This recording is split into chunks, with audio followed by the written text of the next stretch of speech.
मामूली मैकेनिक के साथ हम प्यार करेनी। रुकी, का करता नहीं? रुकी, बच्ची बिया, एकरा के कुछ पता नहीं के। हमको ने बच्चे नहीं खे, हमरा के सब पता बा। वो एक गरीब के लइका है, मालूम बा। वो एक बदमाश है, इहो पता बा। ओकरा खाए पे के कोनो ठिकाना नहीं के, मालूम बा। फिर भी तो ओकरा से प्यार कैलू। हाँ, हम ओकरा से प्यार करेनी। रुकी, मतलब तारा ऑफर खातिर हम कुत्ता जैसन जाग के, रिक्शा चला के, हाथ गाड़ी खींच के, बैग लटका के, हाथ में टिफिन लेके नौकरी खातिर दर बदर भटकी का? अरे ना रे, हम पुराना जमाना के पुराना हीरो नहीं थी, नया जमाना के नया हीरो बनी।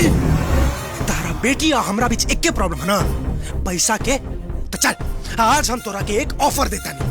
अरे ना ना ना ना, ऑफर तो हमके तू दे ले, हम तारा के एक बम्पर ऑफर देता नहीं, बम्पर ऑफर। जितना पैसा तू बेईमानी से कमाने बाड़े ना, उस सब के बर्बाद करके तारा के बीच सड़क पे लाके ना खड़ा कर देनी ना, तो हम तहार नौकर रामलाल जी के बेटा ना।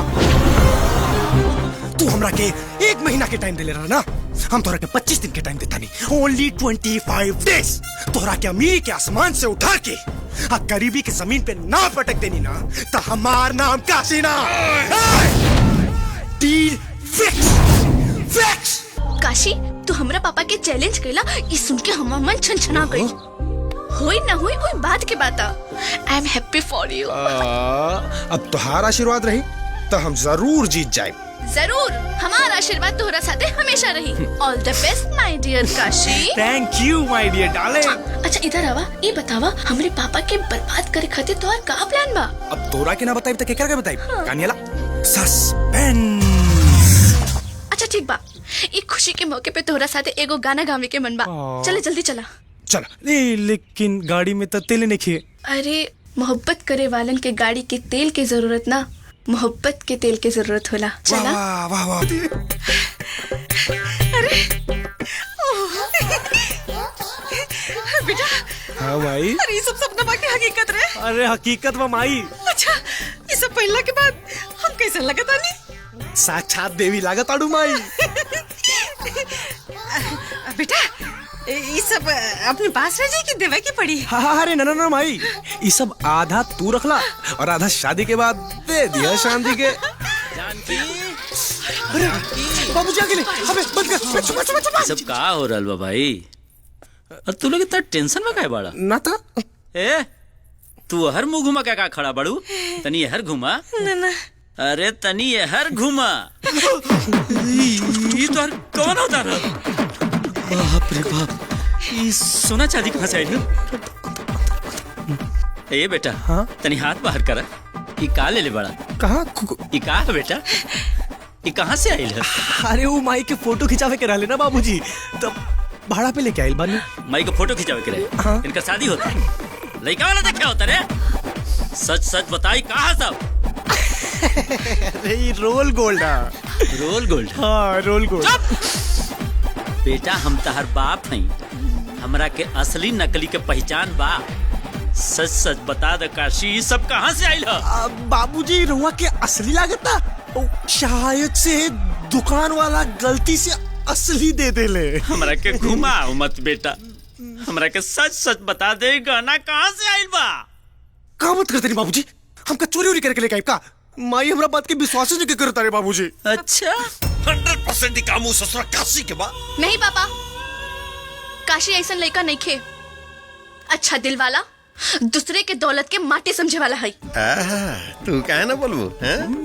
इधर बोलो तारी जैसे काशी में रहे वाला भगवान भोलेनाथ होके। अरे काशी न कसाई बा कसाई। तिवारी जी जी लगाओ ससुरा के बात करे के बा हमरा। हेलो। ए काशी, तू हमरा झटका देवल चाहता रे? ए बेटा मत भूल कि तू हमारा छोटा सा बालक के बराबर नहीं खे। अभी तो कुबेर सिंह के फोन। अच्छा रुक, अभी वॉइस रिकॉर्डर दबा देता नहीं। कुबेर सिंह जी का झटका बाल का तानी, हमके तो कुछ समझ में नहीं क्या हुआ। ए नाटक मत कर।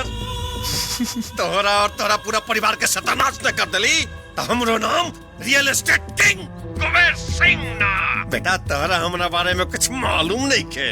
यही से तू हमरा से पंगा ले बाड़े। तारा जैसन कितना लौंडमन का नंबर साल के मौत के घाट उतार देले बानी। रख फोन। तब वो कुछ ना करे। सूरज चल हम आओ तनी।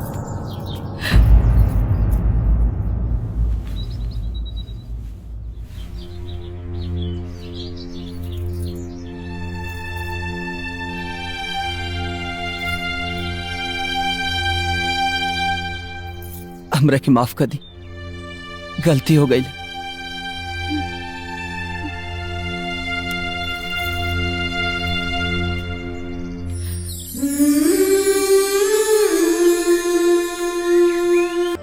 देखत का बानी जी, रवा इतना प्यार से मरले रहनी, कौनो उंगली के निशान नहीं खे। देखी भूख लागल बा।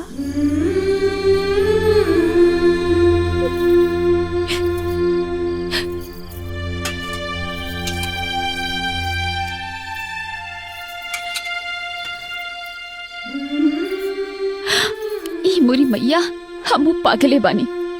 रवा हाथ में चोट लागल बा, हम रवा के थाली देता नहीं। ये हाथ भी तो रवे बानू, कम दिन काम आई। आज अपने हाथ से किया है।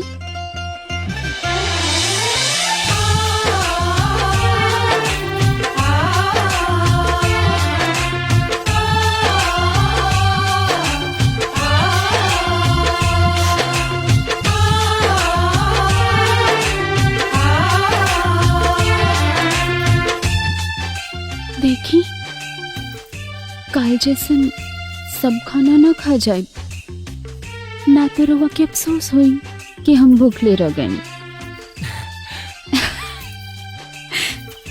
वाह बड़ा जान ले बाबा जी।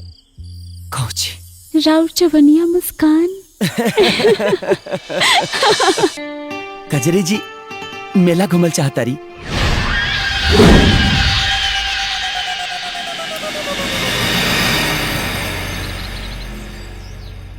वो कहतिया कितने ओकरा के घुमावल चाहता रे मेला। कहीं तोरा के ओकरा से प्यार तो ना हो गई? सिउ सिउ सिउ सिउ। ए बेटा, कहीं मेला घुमावे के बहाने फुर्र होके के पलान तो नहीं के बनौले? मालिक अब हम अपने ईमानदारी के कितना सबूत दिलवा के। ठीक है, ले जाके घुमा दे ओकरा के मेला। लेकिन मालिक कुछ पैसा मिल जाए तो। पैसा? पैसा का करबे रे? और लौंडिया के पसंद का सामान खरीद के ओकरा नजर में हीरो बनबे हैं? पैसा चाहिए, एक झरल चवन्नी ना मिली तोरा के। चल निकल जो यहां से, मेला घूमेंगे जो।